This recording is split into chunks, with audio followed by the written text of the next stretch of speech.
Okay, I don't have a Twitter question, so I'm going to pick one from the audience. Is that what you're doing? We're going to have a total revolution here? Yeah, I'm sorry. I actually tweeted mine, but I guess it either didn't go through or it's like a selective thing. Just yell and stand up, because it's going to be hard to hear. We'll have to repeat it. Hi, my name's Lauren Windsor. I'm with the Young Turks and the Undercurrent. And I was just wondering if you support the use of drones as a way to cut military spending?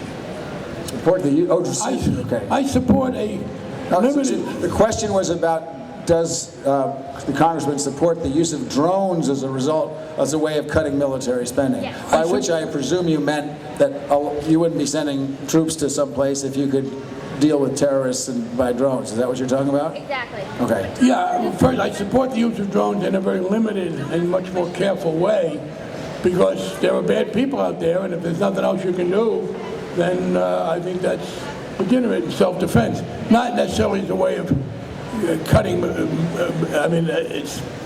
answer is, if you can be clear that there are bad people that you know are doing bad things and killing other people, and there's no way to capture them, then I think the drones in those limited cases are okay.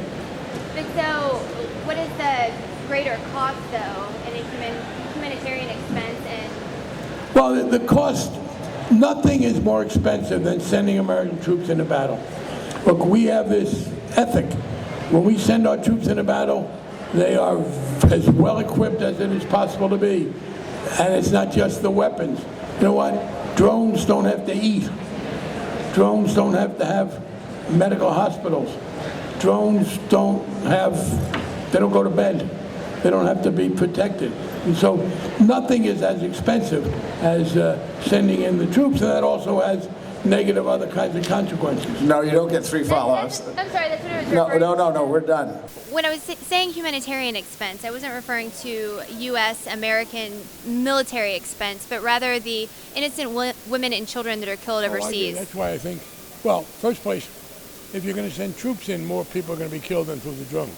The drone is not as clean, but when you send troops in, look, innocent people got killed in World War II, and there's just no way. That's kind of short term. In the longer term, we're inspiring more terrorists. You asked your question, I'm trying to answer your question. In terms of innocent people being killed, conventional military does more than the drones. If you're talking about making people angry, once again, conventional intervention does more than the drones.